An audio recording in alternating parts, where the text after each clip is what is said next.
Let's head straight now to Morocco. Our guest is on ground as shares an insight with what's happening at the camp of the Super Falcons and also what's happening at the Women's African Cup of Nations.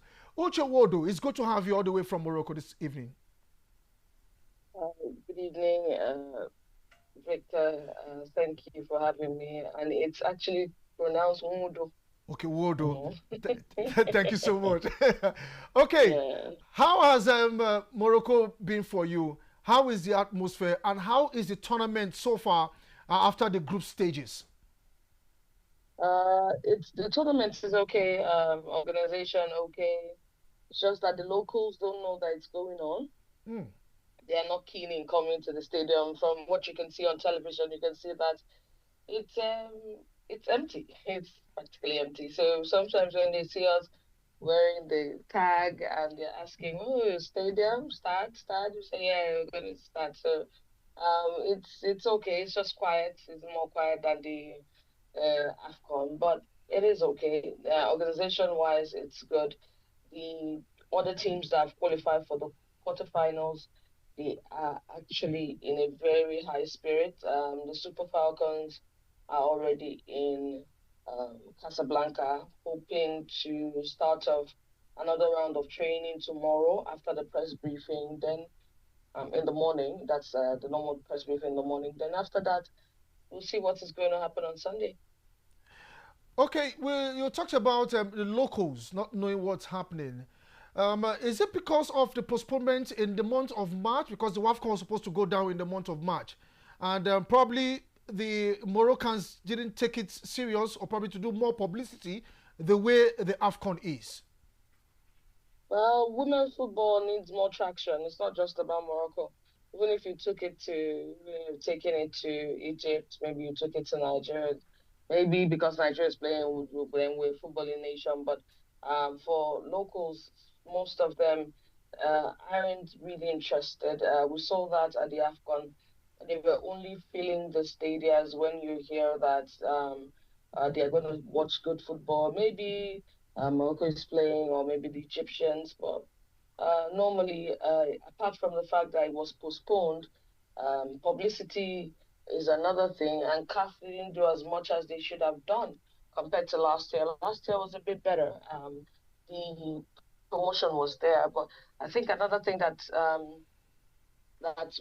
a problem with the Moroccans is the fact that they hosted the AFCON, they didn't win. They snuck in through the back door to get the trophy.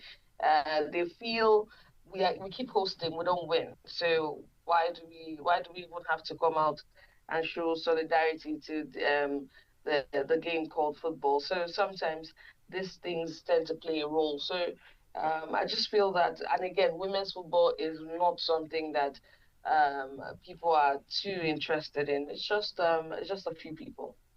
Okay, in as much as the Moroccans or people are not interested in women's football, but so far so good. We have seen beautiful football from this AFCON. Right from the host nation Morocco, we believe that they can go far this time. They've been in the final 3 times and they lost. So let's see if they can get to the finals this time. But for Group A, we have seen Morocco and Algeria coming out from there. And then also in Group B, Cote d'Ivoire and South Africa coming out. In Group C, we see Nigeria being joined by Malawi. Then in Group D, we see Ghana and Cameroon. So these are the 8 teams in the quarterfinals. So far, so good. What are your thoughts concerning these groups and the teams that are already out from these groups as they head straight into the quarterfinals? Uh, it's uh, it's been fine football. What some people were doing, they were trying to underestimate other countries. We underestimated Malawi.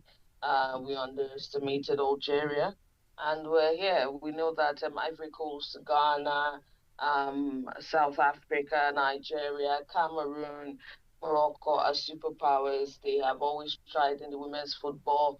They have always tried to knock each other out and get the best. So Malawi debutants and the talking about the Algerians, which well, the Super Falcons always get the better part of them. The ones that people are surprised to have seen, because you could have expected that maybe Burkina Faso or something could have joined them. But women's football has grown. That's a good thing about it. It keeps getting better and better. Some of the girls in Malawi are professional players. Yes, they actually play in Europe.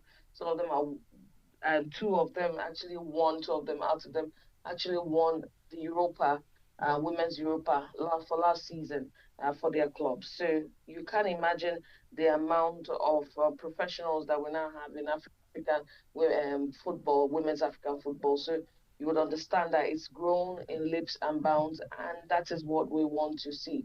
And talking about Morocco, they want to get into their third final straight in 2022. That's the first final, the second one, and now they want to get into the third one. They haven't been as amazing as people think that they were going to be, because I watched them in 2024. Last year, I beg your pardon, the AFCON for 20. They were exceptional, but this year it is different, because if Senegal can hold them down, if Senegal can hold them down, and Algeria almost did the same thing, then you would know that they are not infallible. They make mistakes. They have their weak points. So I think I prefer them from last year compared to this year. Last year they were more composed. They were everywhere. They knew exactly what they wanted. But unfortunately, it wasn't for them to win. It was for Nigeria to win. But this year, let's see how that is going to pan out.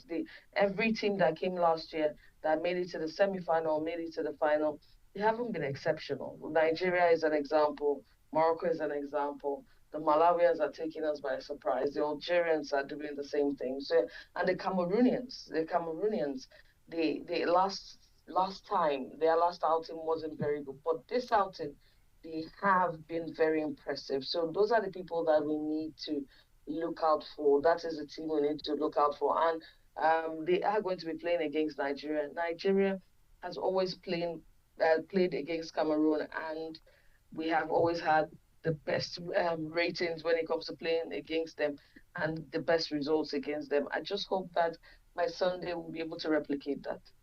Okay, by Sunday we'll be able to replicate that. Now let's look at that Sunday's game. Now for the Super Falcons, a disappointing outing against the Scorchers in the first game, and they were able to bounce back in the second game against the Copper Queens. It was a tough game. Even I myself watching that game, I actually sat by the edge of the seat, seeing how that game would go down after we were given a red card in the second half. But the game against Egypt, I actually expected more. But in my own opinion, it wasn't okay. But at least they are in the quarterfinals. Good one. So now the NSC have kind of compensated these girls with the monetary cash, and every other thing to still spur them to go for victory against the Lionesses over the weekend. Now, what's really happening in the camp of the Super Falcons? With the incentive given to them, the motivation, and how far are they willing to go? Well, they are willing to go all out. I was with some of them yesterday, talking to the captain, Rashida Tajibadi. She was very optimistic that they would do the job, they'll get the job done on Saturday. And it wasn't even about the monetary aspect of it. I have a problem with the monetary aspect of it. And I tell administrators that I'm not saying they'll reward good deeds. I'm not saying they'll reward hard work. But what I'm saying is you can do that after the game, not before the game, because before the game there's too many distractions, and we saw that against Malawi. Malawi. If they had just stayed away from the girls and said, okay, the president has given you your money that he promised you last year, and you guys go all out, your bonuses are there. Yes, their bonuses are there, and the NFF has sent their bonuses in as much as they lost their first game, because you're not supposed to get a bonus if you're going to lose, if you lose a game, but they got all their winning bonuses. So I would have expected that. Okay, nobody goes there to tell them, oh, you're going to do this, you're going to. But at the end of the day, I think lesson learned. Nigerians came hard on them, and the girls, their mental health were a bit shaky. But after that, they have learned their lessons. Spoke to the girls. Some of them said they knew that they made some mistakes against Egypt, and They are willing to work on it. The same with the coach, he's willing to work on it. He admitted at the press conference that he knew that his girls were already they had lapses when it comes to defending, and they were conceding more goals than they should be conceding. But he's going to work on that. And we know that he has been a coach, and this at the same some of those players have played against Cameroon before. So it is not going to be it's not going to be like they don't know the Cameroonians. But now this is African football. You're good, but somebody's catching up with you. That is why you must tweak your style of your tactic. You must get into the technicality of it and know that you are not indispensable. So you need to be able to bring something else to the table, so you're actually going to move forward if you're in a competition, and that's what they're going to do. I know that the NSC, the NFF, they're doing all the they can do in terms of encouraging them, giving them money, trying to spur them, but there's a history, as I always told the administrators. The day you promise the national team something, whether it's the Super Eagles, whether it's the Super Falcons, they will lose the next game. It is always there. So the best bet is leave them alone, allow them to concentrate. Then, well, maybe as the time goes by, they pick up the semi-final ticket. If they pick up the World Cup ticket, well, then the gifts can start rolling in. Okay, now let's look at the players themselves.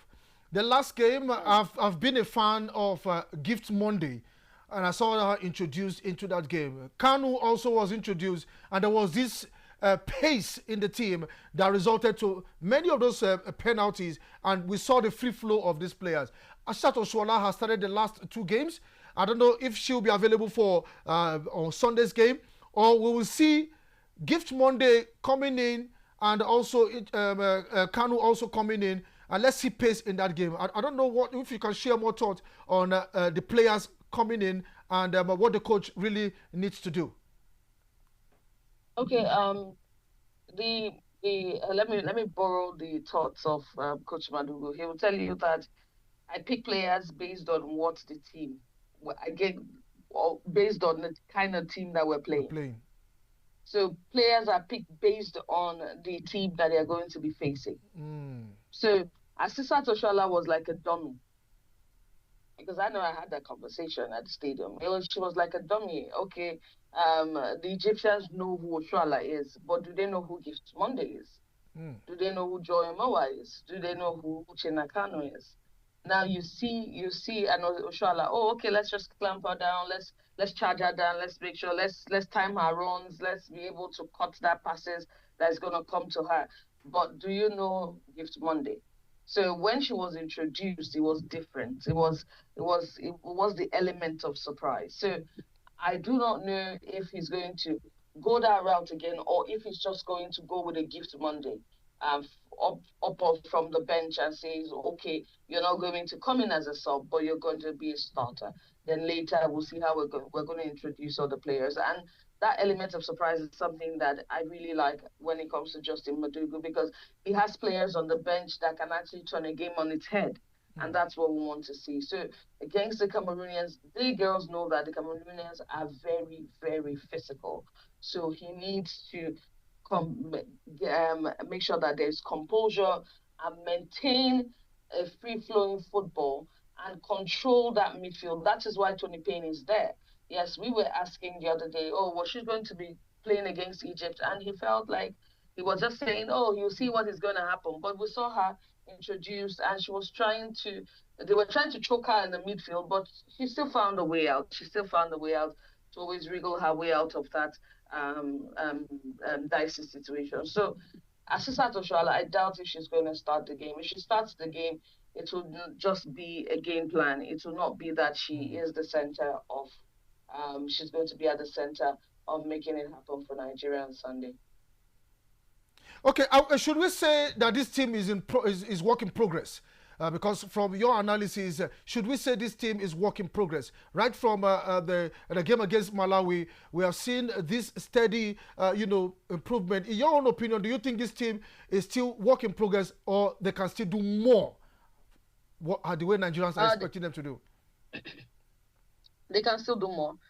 They're working. Every team is a work in progress. Every team is a work in progress. If you have new players coming in, you invite new players for a tournament, it is going to be a work in progress because they have not been there for a very long time. Mm. Joy Omewa came in a year ago. Give Monday, this is the first time she's coming in, back into the Super Falcons in a competitive scenario. So it is always going to be a work in progress. But now, how they transition is what matters. Mm. So if they're going to work hard to be able to beat the Cameroonians, fine. If they're going to work hard to get to the final, that is another understandable fit. But they know that the important thing to do right now, before getting to the final, is to pick up the World Cup tickets. Ticket. So every other thing they're going to do after the ticket is an extra. It's an extra. Okay, away from the Super Falcons, let's look at the host nation, Morocco. Yes, they'll be up against South Africa. A repeat of the 2022 finals, where South Africa, defeated Morocco and clinched their maiden trophy. And now they are meeting again, but this time in the quarterfinals. Just like you said, the Moroccans are different from the Moroccans from last season, or probably last edition of the Wafcon. So what are you expecting? Even the South Africans, they struggled also. They lost their first game, they drew their second game, and they bounced back in their third game, getting 4 points. Now they will clash against Morocco in one of the quarterfinal fixtures. Well, the Moroccans, they seem like they're ready. They've struggled a bit, but they are far away. They are far better than the South Africans. Mm. They should have this in the bag if they are not complacent. And some people have already said, okay, whatever happens, that Morocco will just be given a little bit of a notch to be able to win because, well, that's what people think that they always do. So, but you see, South Africans, that is where Desiree Ellis. I do not know what the problem is. I do not know what the problem is with the FA. She's yet to sign a contract. They're always talking about money. They're always complaining. They don't get enough money. And the FA president is under so much scrutiny, talking about Jordan from South Africa. He's been investigated for embezzlement. So there's so many things that is going wrong with the South African and the South African FA. And the players are they keep complaining that they promise them this, they don't fulfill it. They deserve better wages, they deserve to be paid all their monies. That's what we see with South Africa. But the Moroccans, they are calm, nothing like that. Even there's something like that, you wouldn't even dare to Yeah, mention. But exactly. they are, yeah, they are ready. They seem like they're mentally ready compared to the South Africans. But we have seen in competitions where people do not do well in the group stage and they go ahead to win the AFCON, the Wafcon. We've seen it happen, but it's not. In this case, it's going to be a Moroccan thing. I would just. It's not a 50-50 game. It's a 70-30. With the way it's looking, I would have said a 60-40, but the South Africans are a bit shaky. But if there's something I've learned in football, just be ready for the element of surprise or an upset. Talking about the element of surprise, it will be Ivory Coast up against Algeria. That should we expect a surprise in that game? Even Malawi and Ghana. That's also another big game in the quarterfinals. I don't know if the Ghanaians are going to survive the Malawians, the Chawinga sisters. But but but The but but Chawinga but, sisters. but the Ghanaians are really doing well in this tournament after missing out in the They last one. are, yeah, they are. But Ghana can be distracted a bit. Sometimes they can Mm. be distracted. And the Malawians, they look like they're focused, like they know what they want, they know what they're doing. Malawi has been wanting to come into the World Cup since 2016. They have been wanting to play African football, women's African football since 2016. And they now got the opportunity to play and they are mesmerizing the entire continent. Do you think that they're going to just straight away for Ghanaians? If they can edge Nigeria, if they can actually give Egypt a run for their money, well, maybe the Egyptians not too, they don't have too many exposure compared to the Ghanaians, but if they can want to give um, Zambia a run for their money, then maybe they have the confidence to go all out against the Ghanaians. So the Ghanaians need to watch out. And you talked about the Ivorians and the Algerians. The Ivorians, they played well. The Algerians, they played well. It's a 50-50 game for me. And I hope that may the best man win. But whoever is winning, I just hope that the Super Falcons are going to edge those ones out when it comes to this semi-final. We should also know that the Super Falcons will be meeting the winners between Morocco and South Africa. So it's going to be a mountain for the Super Falcons. Yeah, if it's South Africa, then I know that the Super Falcons will actually beat South Africa. Yes, they will beat South Africa. But if it's Morocco, there is a possibility that we should be playing against 11, an 11-man thing, because if we're not, we're going to be playing against a team. It's no, not just 11. It's going to be 14. It's not. It's not. Sorry, it's not 12. It's going to be 13, because we're going to be playing against the fans of the host nation. Then we're going to be playing against The the officials. referees, the officials. I've seen it. I've seen it happen before in 2022, and I don't. When I relive those days, I keep wondering we could have won this game, but the referees, they were not making it any easier. And kudos to the Super Falcons. Every time you say we send off a player in the first half, they hold on to the end. Except you're going to beat them by penalty shootout, but they do hold on to the end. So if whatever happens, I think the South Africans just do the job so we can actually beat you and get to the final. Okay, before I let you go for what of time, what will be your prediction to the game between Nigeria and Cameroon? We met earlier in a friendly. At least we won the first one, or probably the second one, and the Lionesses also picked a win in that one. But this time now, we are on the neutral ground. We're in the competition itself, and it's a fight for the final, a fight for a ticket to the World Cup. So, what will be your prediction? I think it's just going to be I think it's going to be 2-0, 2-0, 2-1, max. I don't think that it's going to be a high scoring encounter, because the Cameroonians know, they know what the Super Falcons can bring to the table, so they wouldn't want to concede goals in a high margin. So that's what I think. Yeah, 2-0, 2-1. What's going to that is what is it might be looking like on Sunday. But when you look at it again, I don't want the girls to be complacent, because there is the losers of the quarterfinal, the four teams that are losing, will have to play again. They would have to play again to be able to pick up a World Cup ticket. But we don't want to go through that route. We No, don't not want to do anymore. that.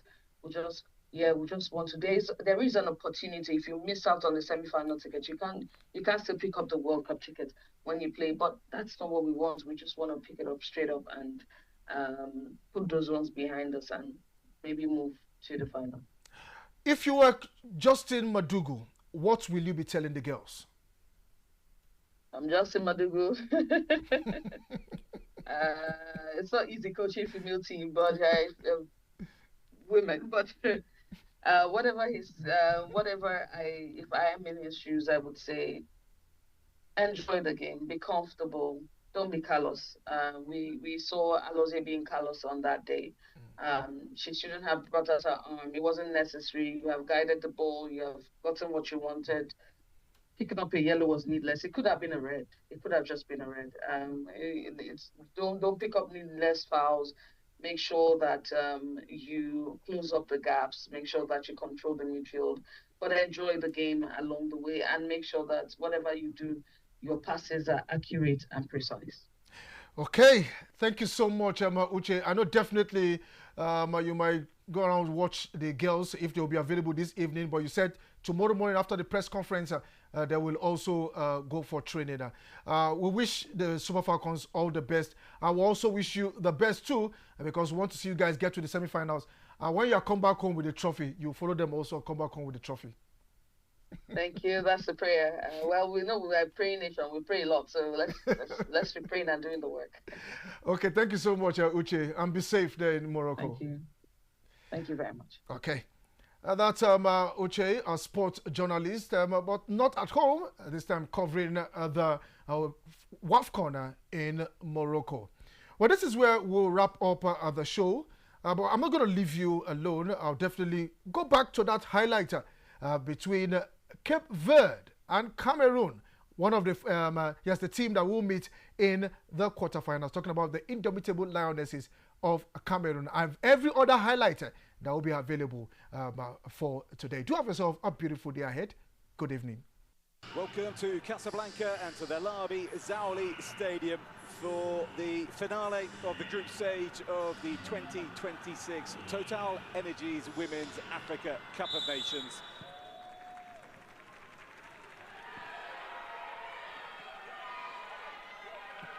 To the middle it goes. Space here for Cameroon to open the scoring. Striker goal against the post.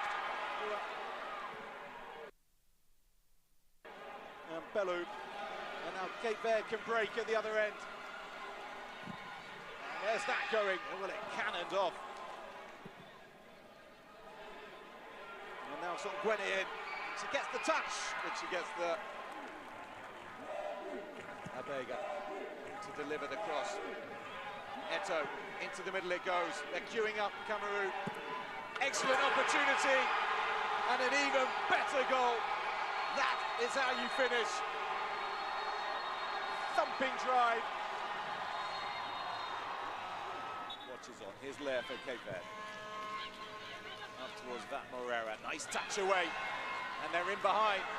And there are blue-shirted players charging into the air. A striker goal. Oh, that is an absolute beauty from Vat Morera to bring Cape Verde level. Regain the lead. Nicely inside, it's going to fall here for Come, striker goal. Again, they're trying to change that. Giving herself a fair bit of work into the middle, that's really good. A crucial touch from Lara, and then anywhere will do time at the back for Cape Verde. Played every minute of this campaign so far. Flicked on. Larissa, she's caught that in the face and she's down on the floor. Not fully cleared, but that's it, time's up. Cape Verde in their maiden Women's Africa Cup of Nations have their very first point, and deservedly so.